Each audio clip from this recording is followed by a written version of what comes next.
Welcome to another scaling up session. We've got two great guests joining us today to talk about innovative ways to reach the right people. So a very important topic, how do you reach the right prospective patients? And I'm very happy to be joined by Alvaro Fernandez from CHRISTUS Health and Daniel Goldberg from United Musculoskeletal Partners. You know, so that's a bit of a tongue twister, Daniel, but yeah, managed to get it UMP out. is much easier. Yeah, the abbreviation is much easier. So, hey guys, if you want to, I'll let you guys introduce yourself. Alvaro, if you don't mind going first and giving these guys a little bit of intro on, what your day job looks like, what you're doing at CHRISTUS, that would be fantastic. Absolutely. Thank you very much. And thank you for the opportunity and for the warm welcome. Hi, Daniel. It's good to be with you again on this panel. Hi, everyone. My name is Alvaro Fernandez. I am a service line marketing director at the system office for CHRISTUS Health. I oversee cardiology, orthopedics, surgery, and a few other service lines from the system office. And what this means is we have a system office at CHRISTUS that creates a strategy and marketing strategy and materials and campaigns that are then deployed at our different regions, because CHRISTUS has a large footprint in different regions of the country, in Texas, in New Mexico, in Louisiana, et cetera, et cetera. So that's what I do. And we'll go into a little bit more detail, as I'm sure, as Daniel and I begin our talk and we engage in conversation. Yeah, we'll layer in the day-to-day elements as it relates to this topic. And, Daniel, you want to give us a brief intro on your role and what you do on a day-to-day basis? Yeah, so I'm the Senior Vice President of Sales and Growth for, we'll call it UMP to make it easier. UMP is a private equity-backed MSO specifically focused around orthopedics. We have two large practices right in Cardinal's backyard in Atlanta, as well as 7 in Texas and another one in Colorado. My role is everything related to growth for the new patient growth for the organization. So whether that's digital and direct-to-patient campaigns and what we call our physician liaison boots on the ground team in each market that's helping drive referrals from primary care physicians and aligned physicians. My job is to oversee all the strategies, creative, and growth initiatives for all those separate markets. Got it. I've been in orthopedics for about 15 years now, so a long time. Yeah, you are a seasoned pro. So we're going to actually start this off with a poll because we want to hear from you guys who are watching this session and really understand what your biggest targeting challenge is right now. What are some of the things that you guys struggle with in order to get in front of the right patient, to be able to position the brand to those folks that are of the highest value for you. So if you guys want to go ahead and fill out that poll and give us some insight, then hopefully we can somewhat tailor the conversation and focus on some of these challenges that you guys see on the day-to-day. So we've got a few responses coming in. A lot around understanding which data sources actually work. And that's a good one. That's definitely going to be good for conversation for sure. And the other hot topic is managing privacy constraints. So we can put our HIPAA hats on and talk about all that fun stuff. So I think those are probably the two big standout topics: the data sources that actually work and the privacy constraints. So I think we can use those angles and those lenses as we get into this chat. Sweet. So I think first thing is when we're thinking about reaching the right audience, it's got to be about understanding the audience, right? So, Daniel, maybe I'll sort of start with you, and then Alvaro, just feel free to chime in with your thoughts. Just tell me a little bit about what you think has shifted most in how you take that audience strategy that you've developed and build a targeting plan from it. Like, how do you go from persona to reach and frequency on digital marketing channels or offline? Walk us a little bit through that journey. Yeah, that's a good question. So, in Alvaro's world, he has to juggle that in 6 or 7 different verticals.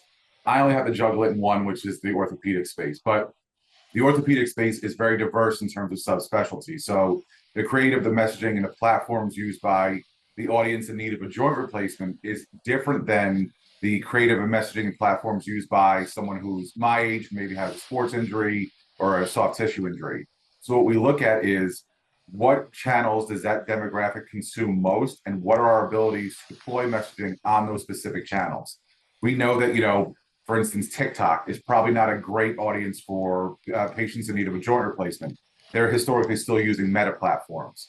So we transition it that way. But in terms of OTT and streaming TV and linear TV, or sorry, digital TV, we know that there's a broader audience and demographic who uses those platforms, but the messaging through our data targeting is different depending upon those signals of intent, those age demographics, and the likelihood of whatever injury or condition they may have. So again, Alvaro has 6 or 7 different service lines with 6 or 7 different patient personas.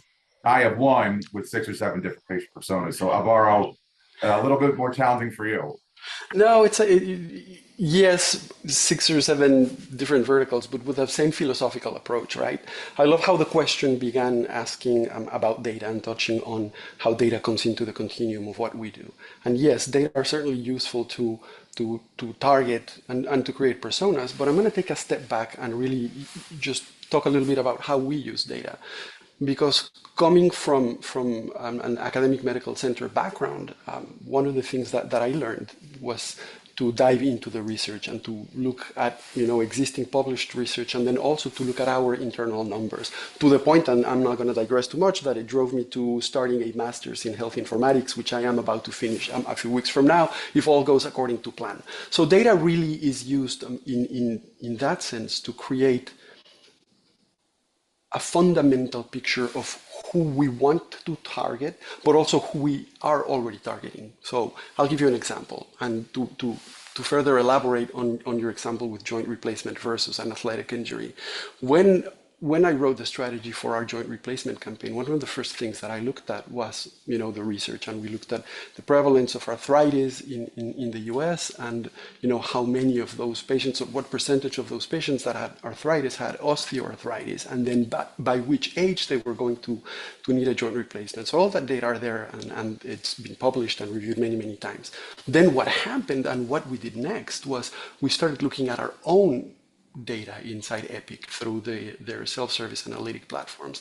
So I was able to very, very quickly see who was coming to our clinics for a joint replacement, what was their median age at the procedure date, so to see how old were they, what were they getting done, right? What procedure were they coming in for? We knew, of course, that knee is a lot more prevalent than hip. We know the numbers, but in that, when you start to really narrow down your demographic information, I did not only want to see who was coming in for a knee replacement, but how old were they?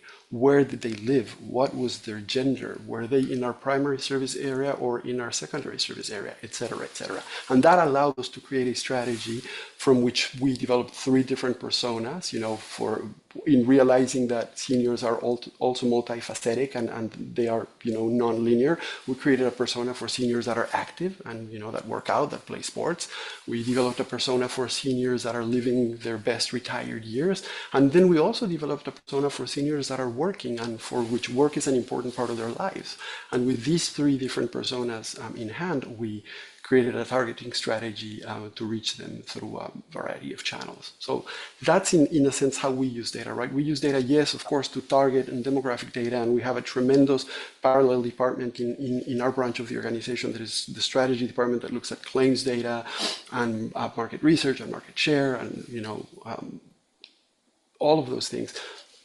But we try to look at it holistically, and that's, I guess where I am trying to go. We take a holistic approach to data, from third party to claims data and market share and preference to research data by the big research organizations, by Nielsen. I love advisory board myself, which I still use constantly. And then our own first party data to begin to paint a story of what we're doing and who we're trying to reach, so that we reach them in the most effective way.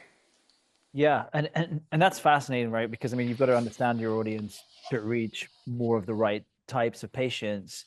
Who do you guys work with inside of your organizations to really understand the motivations of these different types of audiences? You mentioned the motivation of someone who's just coming in for a sports injury might be very different from the motivation of a different type of patient that has a different type of injuries, a different stage of life.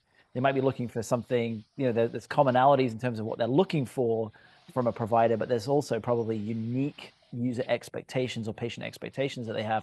So who are you working with on more of the qualitative side and the psychographic side to understand those key motivators, and how you can position yourself differently based on those things? And the timeline to care is different also. So let me take this one and then I'll pitch it to Daniel, right? As you were saying, and let's elaborate on it just for a second. If you're looking at a timeline for an elective joint replacement surgery, which may be 1 or 2 or 3 months out or 4 months out, it's certainly not the same need of care of someone that tears their ACL, right, or has a fracture. So your availability of care is something that we look out constantly. We partner, yes, with the strategy department to understand our position in the market, but also with our clinical partners and with the performance improvement team here at CHRISTUS to understand what our appointment availability is, what our appointment lag time is, what appointment to surgery lag times are, so that we can create a compelling value proposition and communicate accordingly to our patients to deliver, so that we don't deliver a false promise, or that we don't set it off on a false promise. In an organization, Daniel, as large as yours, with such large footprint and specialized, I'm sure this plays, is especially critically in your side of the aisle. Absolutely. So to your point, the motivations for certain patients are different, right? If you have a patient in their 30s, 40s who has a sudden onset of pain or an injury, they're more interested in, to Alvaro's point, the access side, right? This hurts, this bothers me, I want to know what's wrong with me. So the access is most important to them. If you are 65, 70 years old and looking for a joint replacement, you're going to do more validation and research into who the best surgeon is, how many procedures have they done, potentially what are their outcomes. You're going to ask other people, your primary care physician, your neighbor, your pastor, whomever you rely on for advice. But that's different than someone saying, my knee hurts, I just got to figure out what's wrong and I'll deal with, and then if surgery is indicated, then I may do further funnel research into who the best specialist is. But to Alvaro's point, the what I want at 40 years old is different than someone who's 65, who's looking to have a life-changing procedure or a life-extending procedure. So I think understanding what your audience wants and what the messaging around that should be. So in the younger population, it's convenience and access. In the older population, it's probably quality and outcomes. And that dictates your channel strategy, right? It plays into your channel strategy, it plays into your access pipeline, it plays into all of those different components of the marketing cycle, which are super, super important. Yep, absolutely. Okay. I mean, I think you guys have done a brilliant job of describing how important and crucial it is to really understand your audience. And I'm sure over the years that you guys have both been in these roles and doing this work, your appreciation and your evaluation of what the right patient is has probably evolved over time. Now that you have that amount of experience and you really understand these things, how then do you activate on that and reach those folks? So Alvaro, I'm going to start with you. You run full funnel campaigns across a lot of different service lines. How does your audience strategy really evolve across those different stages, from someone who may never have heard of the organization before to somebody who has had a lot of play and engagement with the organization and is close to conversion?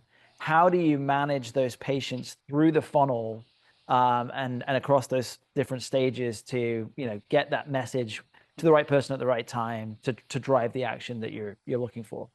That's a great question. And I wish I could take credit for the entire answer that I'm going to give you, but a lot of it is the strategy that was in place, that was developed by my boss here at CHRISTUS, who came up with this concept of attacking the entire funnel during a delimited period of time. What this means is that during a campaign flight, for example, for total joint that we were talking about, or for athletic injuries, let's move to the other side of ortho for a second. If we are going to have an athletic injury campaign from, let's say, late August until mid-October, what we do is we attack the entire funnel all at once during that seasonality. So we go full top of the funnel: radio, TV, OTT, out of home and digital out of home, that are targeted and physical and digital. And then we also go middle of the funnel with digital ads and direct mail and print. And we ensure that those things tie at the bottom of the funnel with a strong digital presence, of course, in paid search, maps applications and things like that. And what we have found, which is really, really interesting, is that the combined lift of an effort that is tied to a seasonal timeline is greater than if you do these efforts independently. If I have a social campaign that is running for ortho, in the middle of the calendar desert somewhere, let's say, in April, that has nothing to do with the seasonality that I just described, the same campaign will perform a lot better if I run it in the midst of this multi-stage continuum approach that is hitting patients in radio and television and through the consideration and conversion stages. For whatever reason, we have the data to prove that. It's one of our findings. It's something that we have proven time and time again. So this has then helped us pivot the strategy to really concentrate our strategies into flights that are well defined by time on the calendar, and that allows us to serve and reach different populations with different messages for different service lines at different times of the year, because we do it in a very compartmentalized way. So this deep activation all across the funnel is correct. The sum is greater than the part. Than the individual parts, correct. Yeah, perfect. Yeah, I would to say to Alvaro's point, we similarly attack the entire funnel. The messaging and the means by which we do that, it varies by channel. But I agree, doing them independent or doing them bifurcated, you don't see the same results as you do when you do them in conjunction or symbiotically with each other. And that message is repeated multiple times to the same potential patient to reinforce that brand messaging and that brand identity. Hey guys, I also saw a couple of messages come in via chat, but I am using my phone for the camera, so I cannot read them. So if someone can just make sure that we don't ignore them, that would be super nice. Thank you. Yeah, I think we're gonna tackle some of the questions at the end here. We've got a bit of a designated. Awesome. I just saw them pop on my screen. I was like, oh, someone has a question, and then it disappeared before I could see what it was. So Hopefully it's a lot of thumbs up and this is great versus us getting panned. I don't think it's that, guys. I think you guys are doing fantastic. So we are live at Scaling Up. There's no rehearsal. This is not pre-taped. This is as live as it gets. So bear with us. At least my camera hasn't fallen, so we're in good shape. Well, I'm gonna throw Daniel. I'm gonna throw you an easy one because I know that this is a topic that's close to your heart. You've used a lot of different third-party audiences, CrossX, Purple Labs, all great. We love those guys. You've also used, you do a ton of first-party activation. How do you determine where which audiences you're activating? How do you judge whether the first-party audiences are working better than the third-party audiences? And when do you use one versus the other? That's a great question. So, what a question. In most cases with Purple Labs and CrossX and some of the third-party vendors, we see the audience segments being a little bit larger because they are perhaps maybe their signals of intent or their database is wider than ours. So if we say, look, we want to target patients with this specific condition in the Atlanta DMA, our first-party data model might say 60,000, theirs might say 100,000. So we A/B test them against each other. So say we're running a streaming TV campaign. We'll segment the budget A and B and say, this is the first-party audience, this is the third-party audience, what performs better? But not just performs better in terms of impressions. We're looking at engagement, we're looking at conversions, we're looking at activation, we're looking at those things to validate if the first party and third party is better. Where I get a little bit sometimes challenging with the third party data is I get particularly granular with the company and say, the orthopedic space, what signals are you using? Because some signals, let's just say someone who they're using pain as a signal. Well, some pain signals are indicative that they should see a neurologist versus some are indicative they should see an orthopedic surgeon. Are you differentiating those two things, or they all fall in the same bucket? What's the source of the claims data you're using, and how far in arrears is that claims data from a clearinghouse? So are we looking at data that's 120 days old or 30 days old? That's where on the third party side, we sort of go back and forth and vet them. On the first party side, we can get pretty granular because I'll talk about this a little more in an upcoming question, but we segment audiences by ICD and CPT code. So I can find every patient that has a carpal tunnel issue. I can find all of our patients that have knee arthritis or a herniated disc. In those things, we can get more granular than likely the third party can. So we choose, do we want to do a broad campaign with third party and first party data? Or do we want to do a really refined campaign only using our first party data, using the CPT and ICD codes? Do you Knowing that your CPM is going to be higher, right? So you're going to have to go front heavy.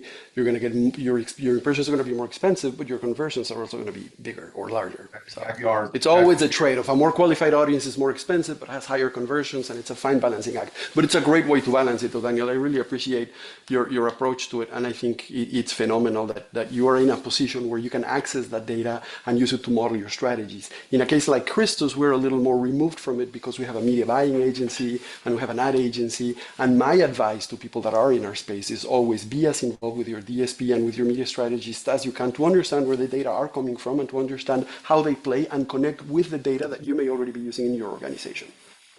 Yeah. Do you guys find that third-party audiences have more of a role to play further up the funnel? I mean, I think, Daniel, you were sort of implicating or suggesting that scale is more on the third-party side, quality might be more on the first-party side. So do you tend to skew third-party usage as you go further up the funnel, and then first-party is more as you get towards the bottom of the funnel?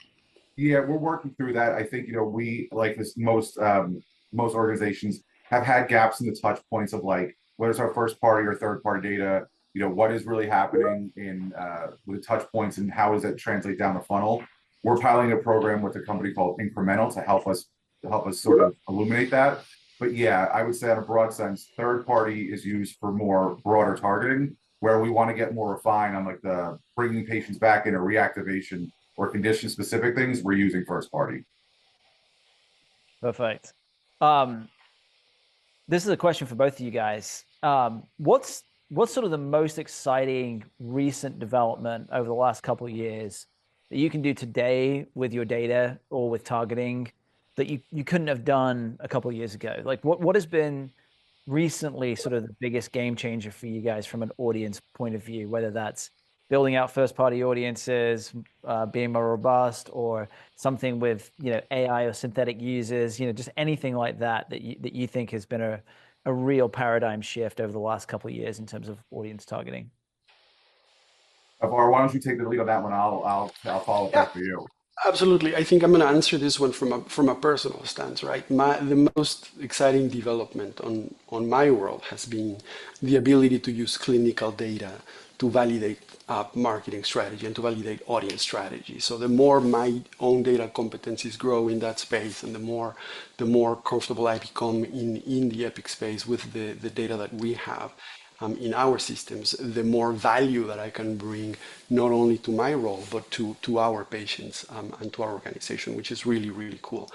I asked one of my mentors here at Christus if of all the things that Epic is and Epic has, what should I focus on, right? As I get close to the end of my informatics program. And he said, no doubt, Slicer Dicer, which is a self-service analytic platform from Epic. Just become a master on Slicer Dicer, which I am now pretty well versed in Slicer Dicer, and that has been to me a game changer. Just the idea to really quickly validate. I'll give you a concrete example. We're talking about athletic injuries, and we had a flight set up for a given time of the year. And then I went in and I looked at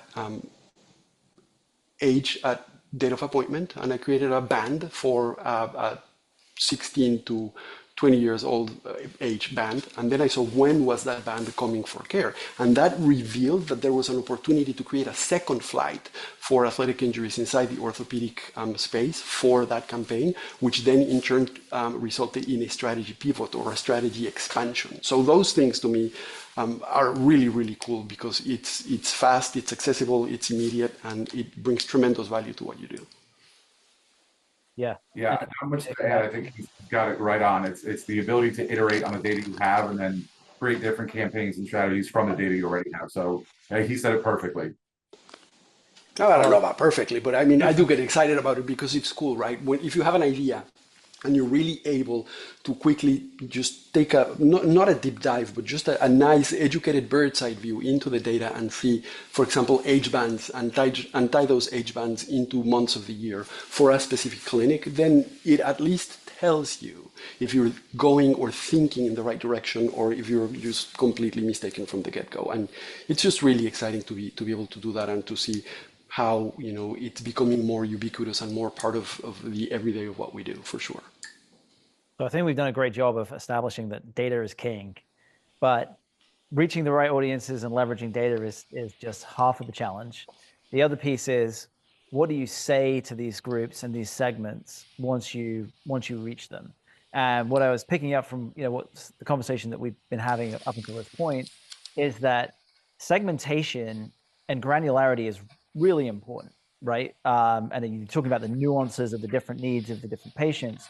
So how do you make sure that, and how do you kind of keep up with tweaking the brand story to mean the most to those different segments, those different types of users once you get in front of them? How do you create that nuance in the narrative in a way that is sustainable and repeatable for the campaigns that you run?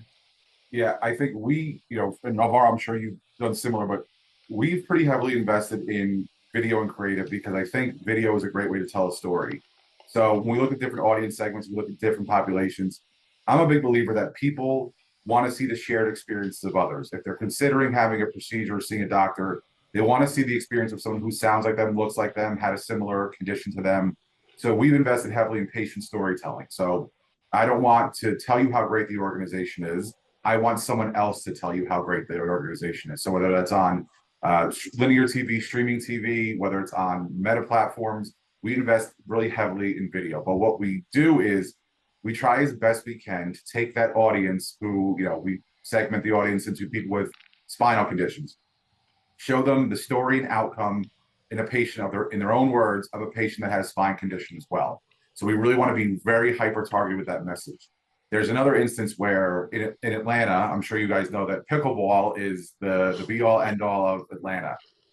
We are the sponsors of the Atlanta Lawn Tennis Association through Resurgence Orthopedics.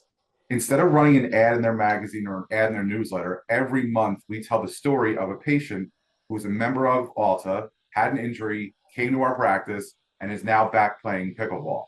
That to them is more validating and gratifying than it would be to place an image, an ad with a Shutterstock image saying what great doctors we are. I'm a big advocate for the shared experience side, so that takes the investment in the creative and the video and the production. But I think that's the best way to tell a story. That's, yeah, I mean, there's little to add to that one. You know, what I do from a strategy position also is I partner up. We have an incredible team at CHRISTUS that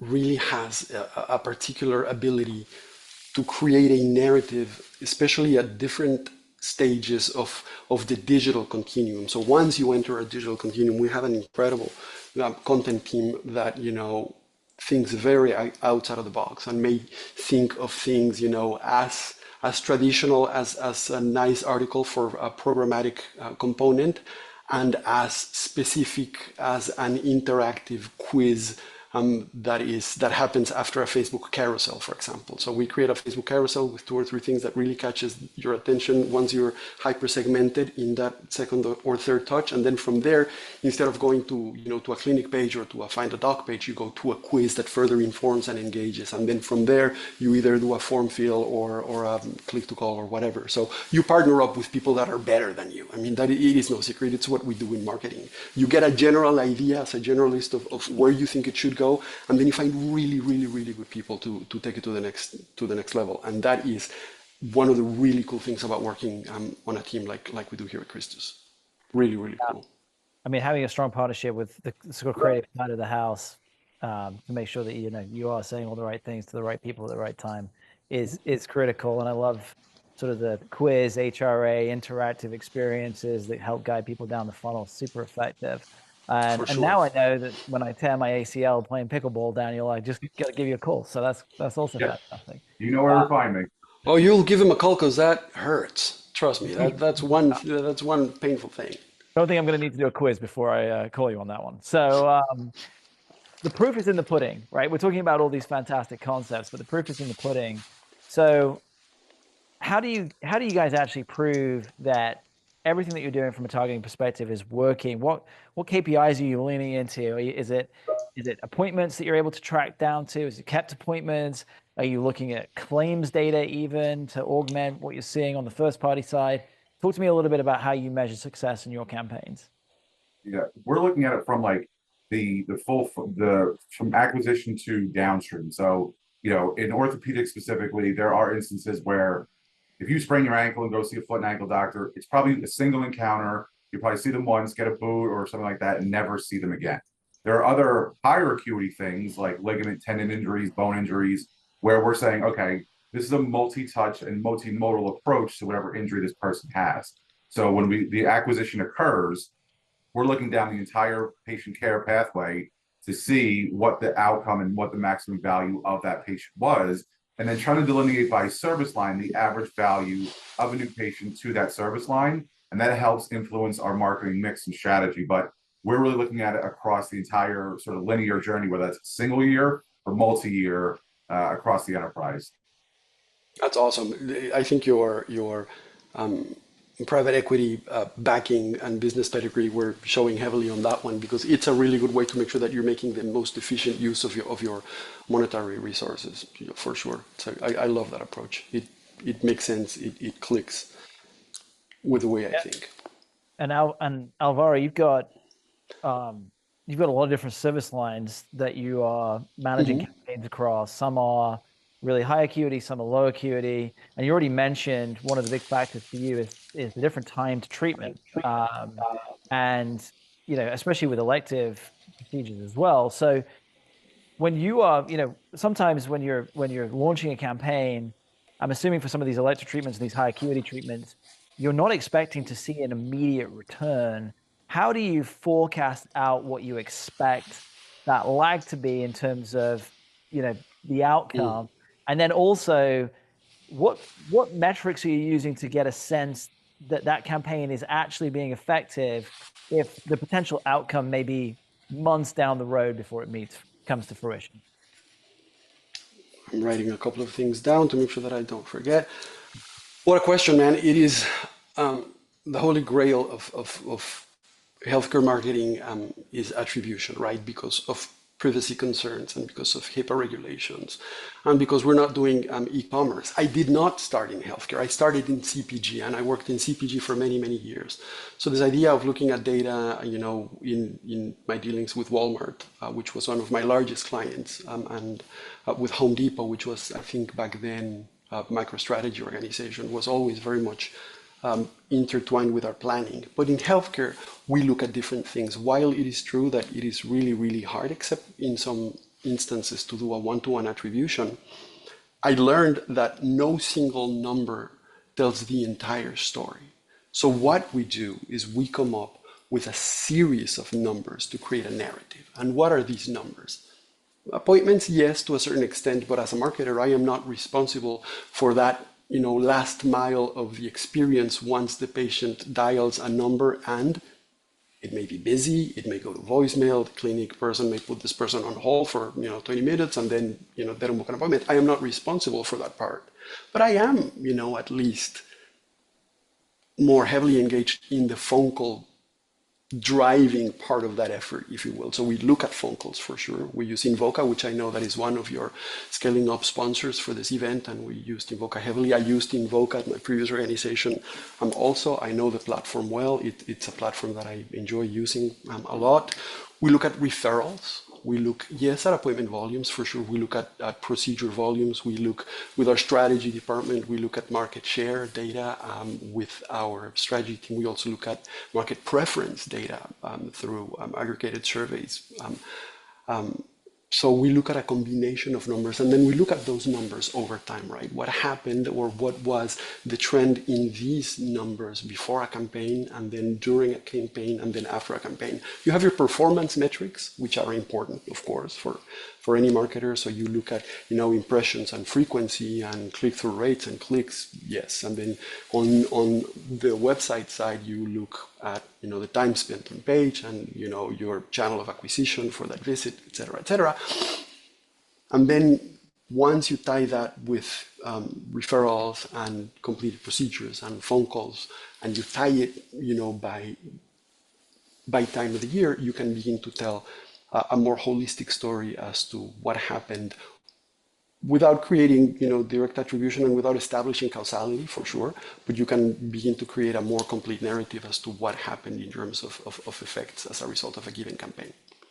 Yeah, I think you touch on a lot of fantastic points there, Alvaro, in that, we want to get to the very bottom of the funnel and really understand the outcome. I think there's a natural inclination for us to join everything from the beginning to the very end and give a very definitive ROI number on every marketing campaign. But by doing so, we can become almost slow and bound up in just obsessing about that bottom number and not dynamic, because we're focusing on all of these other lead metrics at the top of the funnel that are showing us that there's good engagement, and that the campaign is resonating, and that we're building brand awareness and all these other elements. So I think it's fantastic that you guys have a very holistic view of metrics that you use to inform campaign effectiveness at different stages of that life cycle. There's a necessity to pursue it that way, right? Let's jump into another of my service lines that I'm very, very passionate about, because it's where I started in healthcare, which is cardiology and heart surgery. And it is, no pun intended, very dear to my heart. But, if you think about it and you think about the effects of a cardiology campaign, you can think about it twofold. One is your preference for acute or emergency heart care services. So yes, your emergency presentations, your ED presentations, and your preference for emergency heart services, that's going to be measured on the hospital side of things. But then you also think of the effects on the clinic aspect, not only of preference for acute services, but of continued care for patients with, with or without existing cardiovascular disease, for patients with hypertension, of that migration between, endocrinological conditions like, diabetes or, thyroid deficiencies, things like that, into the continuum of heart care and how that plays into it. So when you look at a cardiology campaign, which we have one, we're right in the guerrilla production stages of one right now that launches a month from now. When 6 months from now, when I am looking at the effects of that campaign, I am going to look at two things. One, I'm going to look at trends on, market preference, market share, of course, but I'm going to look at ED volumes for acute heart presentations, for sure. And then I'm also going to look at clinic volumes. What happened with overall clinic volumes for our big cardiology centers? Did they stay flat? Maybe they stayed flat because their schedules are at capacity, so we have a high slot utilization for their schedules, but the appointment lag time got longer. That's also a good indicator, right? Maybe not so good for our patients, and something that we have to be mindful of. The last thing that you want is to go through the consideration and conversion stage and make a phone call and then find out that you cannot be seen for the next 100 days. That's horrible. But it is something that we look at for sure. Definitely. Yeah. And I think claims data is a brilliant way to circumnavigate some of the HIPAA and privacy constraints in healthcare, right? It allows you to draw a correlation between campaigns and marketing efforts, and then, the net outcome of those efforts. But Daniel, just talking about using first party measurement, you work across multiple CRMs. What's your process in terms of activating that data and getting the most out of that first party data to understand what's working, to derive insights, to ultimately make decisions around audience targeting and just marketing efforts in general? Yeah, so the strategy is to not make IT hate me, because we work in some practices are in Athena, some are in ECW, some are in other areas. So they have to find the integration point between all of them, so we can put data into a data lake or a data warehouse. So I thank my IT team. I'm sure I'm responsible for a lot of stress on their side, but it's a worthwhile ask. What we are sort of looking at and measuring is saying, if we get overly granular, are the results still worth doing? So to Alvaro's point before, we could be super granular. Our CPM goes up, our CPA goes up. Is the ROI there on acquisition and then outcome? If not, it's like, do we need to broaden this a bit? Having the ability to say, we want to target a specific condition, a specific procedure, we need to understand that. One of the things that we did that was a pilot program that we tried was, we looked at the EMR and found patients who had surgical orders, but in that 6-month window had not had a surgical encounter. So the doctor said, you need to have surgery, but the patient never actually had surgery. Then we segmented that and said, okay, what are the two things that a patient most likely needs when surgery is indicated? One was a joint replacement and one was spine surgery. And the reason we chose those two is because those surgeries are most often recommended after the patient has exhausted every conservative option, every injection, every physical therapy. They have not improved. Their activities of daily living are still difficult. They need to have surgery, but they're just deferring it because they want to go on vacation first. They want to do something first. So we re-engaged them through email campaigns and gave them things on latest advancements in robotic joint replacement, latest advancements in minimally invasive spine surgery. And then we looked 90 days later how many patients had a surgery then scheduled. It was hundreds of additional surgeries that were just sitting there. That's brilliant. The cost for those campaigns was relatively nothing because there was no paid media. It was just a creative effort. But the ROI is huge because it's additional new surgeries and RVUs. When we got lower, though, and said, okay, let's test what happens when someone has carpal tunnel or meniscus tear. Those things you can easily activity modify and never have to have operated on if you're not overly active or if the pain is not that difficult. So when we got super granular, the ROI wasn't there as much. So that's where, to your point, we're trying to figure out what is the sweet spot of like, this is the audience that drives the highest volume and drives the highest ROI, but this is where the returns just diminish because of the CPM, CPA, and the time investment takes for that audience. So I hope that that's a great example. You know, just by listening to you, just so many ideas are popping in my mind. You could look at an ecosystem of existing diagnoses for carpal tunnel syndrome, right? And you could see, for example, how many of your own first-party diagnoses have resulted into surgery, and then assume that not 100% of those diagnoses are going to result into surgery. So you have a void there of patients who have been diagnosed but who have not undergone surgery for whatever reason.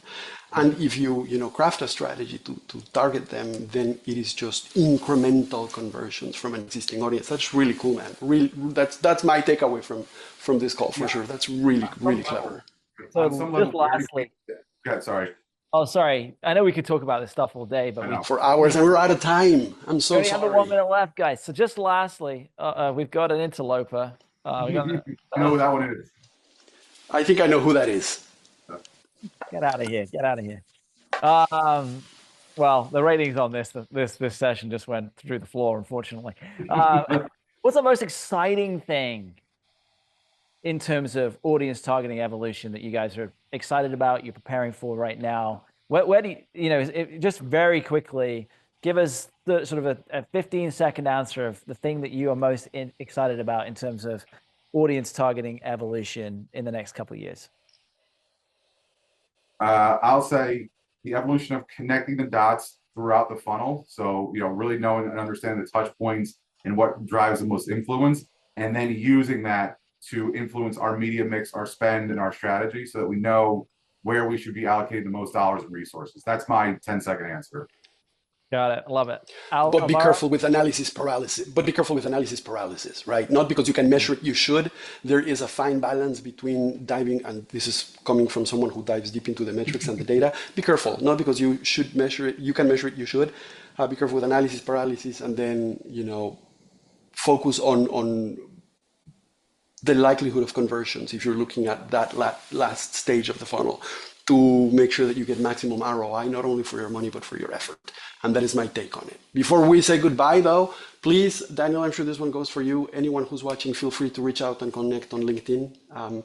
We will try to answer any questions. If you guys get them to us, we'll be happy to answer them. I commit both of us, Daniel, to answering the questions one by one. I think it's the least we can do for those that spent an hour with us to join us today. Daniel, it was a pleasure to be with you and a pleasure to exchange some ideas. I take away that, last conversion after diagnosis. That's a brilliant takeaway.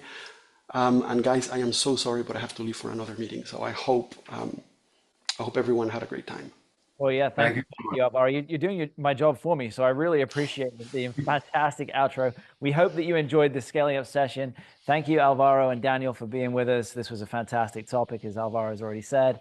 And yes, we will definitely follow up with answering any questions that may have come in that we didn't get to. So thank you very much, everybody, and hope you enjoyed this session.